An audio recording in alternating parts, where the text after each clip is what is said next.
Assalamualaikum warahmatullahi wabarakatuh. Kami dari kelompok 7 yang beranggotakan Ani Nur Rahmawati, Citra Puspitasari, dan Dila Nur Faiza Kumala akan mempresentasikan makalah kami yang berjudul Organisasi Kurikulum. Dalam hal ini kami akan membahas tentang pengertian organisasi kurikulum, bentuk organisasi kurikulum, dan prosedur pengorganisasian kurikulum. Yang pertama, pengertian organisasi kurikulum. Salah satu aspek yang perlu dipahami dalam pengembangan kurikulum adalah aspek yang berkaitan dengan organisasi kurikulum.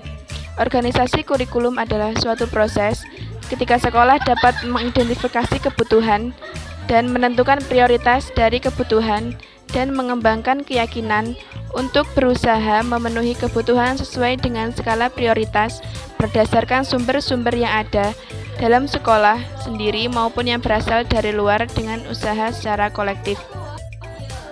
Organisasi kurikulum merupakan proses penyusunan organisasi kurikulum dan pembelajaran secara formal dan aktivitas merancang struktur, menganalisis beban materi pelajaran, menganalisis kualifikasi materi pelajaran, mengelompokkan dan membagikan beban materi pelajaran pada tiap jalur, tiap jenjang, dan jenis pendidikan.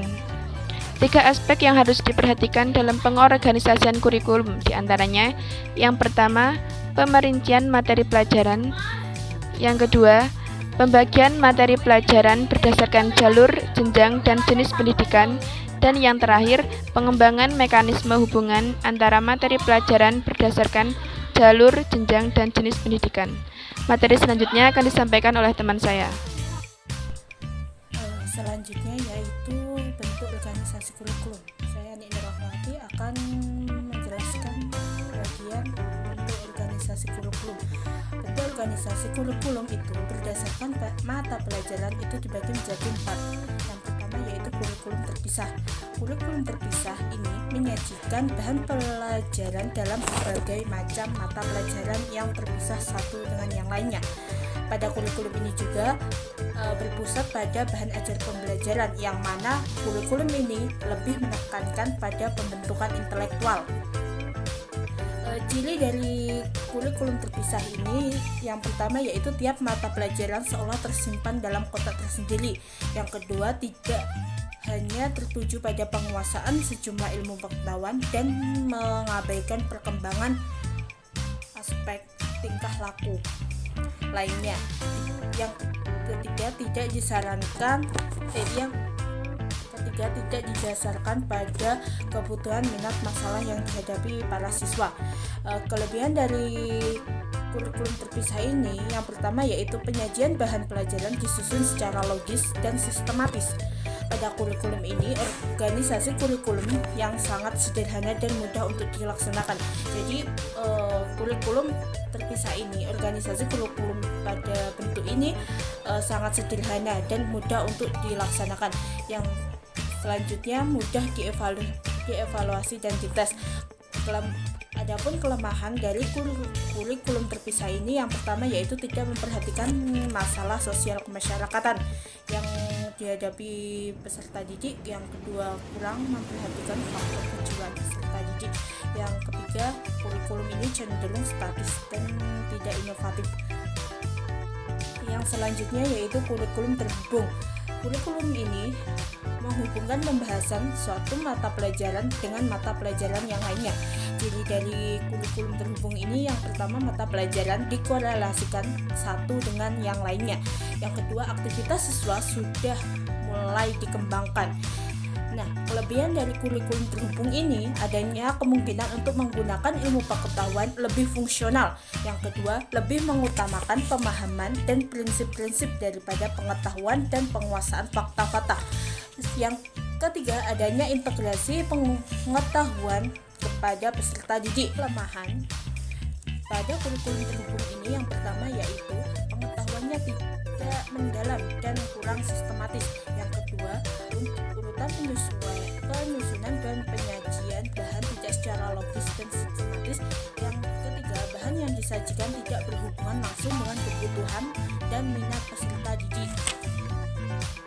Yang ketiga yaitu kurikulum fusi. Kurikulum Visi ini merupakan sebuah organisasi kurikulum yang menghapuskan batas-batas mata pelajaran dan menyatukan mata pelajaran yang memiliki hubungan yang erat dalam satu kesatuan. Dalam kurikulum ini memiliki kelebihan. Yang pertama yaitu mata pelajaran akan semakin dirasakan kegunaannya. Akan tetapi kelemahan dalam kurikulum visi ini memberikan pengetahuan secara sketsa, abstrak, dan kurang logis dari suatu mata pelajaran. Yang terakhir yaitu kurikulum terpadu. Kurikulum terpadu ini kurikulum yang menyajikan bahan pembelajaran secara unik dan keseluruhan tanpa mengadakan batas antara suatu mata pelajaran dengan yang lainnya.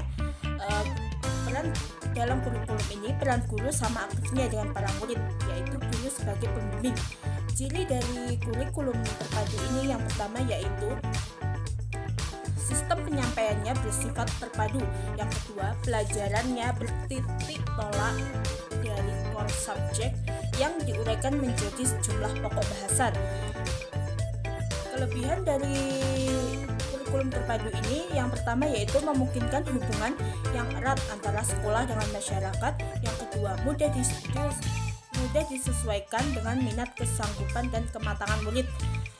Adapun kelemahan yang dimiliki dari kurikulum terpadu ini yang pertama yaitu bahan pelajaran tidak bersifat sederhana. Bahan pelajaran tidak tersusun secara logis dan sistematis, dan dalam kurikulum ini memungkinkan kemampuan yang dicapai siswa akan berbeda secara mencolok. Dari kurikulum terpadu, bentuk organisasi kurikulumnya dikategorikan menjadi 3. Yang pertama, kurikulum inti. Dalam kurikulum inti itu memiliki tujuan mengembangkan integrasi, melayani kebutuhan siswa, dan meningkatkan keaktifan belajar dan hubungan antara kehidupan dan belajar. Yang kedua yaitu kurikulum yang berpusat pada proses sosial dan fungsi kehidupan. Nah, dalam kurikulum ini didasarkan pada lingkungan sosial anak didik, sehingga pelajaran yang diperoleh memiliki fungsi dan makna bagi kehidupan sehari-harinya dan tidak terpisah dengan kondisi masyarakat. Nah, yang terakhir yaitu kurikulum yang berpusat pada kegiatan atau pengalaman. Nah, dari kurikulum ini mengutamakan kegiatan atau pengalaman siswa dalam membentuk kemampuan yang terintegritas dengan lingkungan atau potensi siswa. Dalam kurikulum ini berupaya dalam mengatasi kelemahan pada subjek kurikulum. Mungkin lebih jelasnya silakan membaca makalah yang ada. Nah, selanjutnya akan diteruskan oleh Dila Nur Faiza. Assalamualaikum warahmatullahi wabarakatuh. Saya Dila Nur Faiza Kumala, NIM 206190017. Saya akan menyampaikan poin selanjutnya yaitu prosedur pengorganisasian kurikulum. Prosedur pengorganisasian kurikulum ada 7. Yang pertama yaitu prosedur pembelajaran. Maksudnya ialah isi kurikulum berdasarkan materi yang ada di dalam buku pelajaran. Yang kedua, prosedur survei pendapat. Maksudnya, isi kurikulum berasal dari survei pendapat berbagai pihak. Yang ketiga, prosedur studi kesalahan. Maksudnya, prosedur yang dilaksanakan atas analisis dari hasil kesalahan terkait pengalaman kurikulum sebelumnya. Yang keempat yaitu prosedur mempelajari kurikulum lainnya. Artinya, isi kurikulum didasarkan pada tujuan sekolah dan hasil mempelajari metode sekolah lain. Yang kelima yaitu analisis kegiatan orang dewasa. Artinya, isi kurikulum didasarkan pada analisis kegiatan tentang pekerjaan atau jabatan. Yang keenam yaitu prosedur fungsi sosial. Maksudnya, isi kurikulum didasarkan pada fungsi sosial masyarakat atau kegiatan masyarakat. Yang terakhir yaitu prosedur minat dan kebutuhan remaja. Prosedur ini merupakan lanjutan dari prosedur fungsi sosial, di mana prosedur ini tidak bersifat individualistik, melainkan interaksi antara remaja dan lingkungannya. Sekian presentasi dari kelompok kami. Apabila ada kesalahan dari awal hingga akhir, kami minta maaf. Semoga penjelasan kami ini bisa bermanfaat bagi kalian semua. Terima kasih. Wassalamualaikum warahmatullahi wabarakatuh.